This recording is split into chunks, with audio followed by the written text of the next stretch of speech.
Solar manufacturers और solar exporters के लिए एक बड़ी नेगेटिव खबर निकल कर आई है, जिसके चलते पूरे सेक्टर में आज के सत्र में कमजोरी नजर आई है। विक्रम सोलार की बात करें या वारी एनर्जी, सभी स्टॉक्स 10 से 15% की गिरावट के साथ कारोबार करते हुए, और इसके पीछे की वजह यह है कि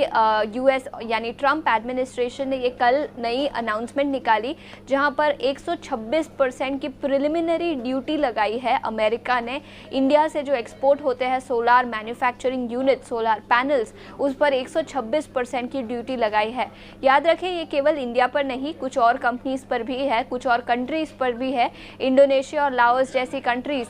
पर भी ये ड्यूटीज लगाई गई है। ट्रंप एडमिनिस्ट्रेशन का ये कहना है कि इंडिया में डोमेस्टिक मैन्युफैक्चरिंग बूस्ट करने के लिए गवर्नमेंट ने सब्सिडाइज किया है सोलार एक्सपोर्ट्स को, और इसी के चलते अमेरिकन कंज्यूमर्स और अमेरिकन मैन्युफैक्चरर्स को इसका नेगेटिव इम्पैक्ट हो रहा है, और इसी के चलते उन्होंने 126% की ड्यूटी लगाई है, और इसी के चलते सभी स्टॉक्स में तेज गिरावट आज के सत्र में नजर आ रही है।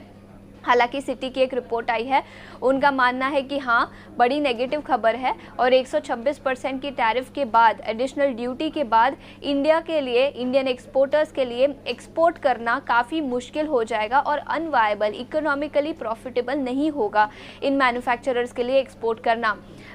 इस सब के बावजूद वारी एनर्जीज़ के मैनेजमेंट के साथ हमने बातचीत की, और उनका मानना है कि ज़्यादा कुछ इम्पैक्ट नहीं होगा, और इसके पीछे की वजह यह है, एक, उनकी मैन्युफैक्चरिंग फैसिलिटी ऑलरेडी अमेरिका में है, तो अमेरिका के जो ऑर्डर्स है वो उस मैन्युफैक्चरिंग फैसिलिटी में मैन्युफैक्चर करके फिर अमेरिकन ऑर्डर्स फुलफिल करेंगे, जिसके चलते इस ऑर्डर का इम्पैक्ट उस पर नेगेटिव होगा। इसी के साथ मिडिल ईस्ट और जैसी कंट्रीज से डिमांड काफ़ी अच्छी है, तो अमेरिका में अगर सेल्स ना हो पाए तो काफ़ी और मार्केट्स है जहां पर डिमांड अभी भी काफ़ी अच्छी है, तो इन ड्यूटीज़ का इम्पैक्ट ज़्यादा नेगेटिव नहीं होगा, ऐसा वारी एनर्जीज़ के मैनेजमेंट का मानना है। इसके बावजूद स्टॉक में भारी गिरावट, वारी एनर्जीज गिरावट के साथ कारोबार करता हुआ, विक्रम सोलार जैसे कई स्टॉक्स इस सेक्टर के, इस पे भी तेज गिरावट आज के सत्र में नजर आई है।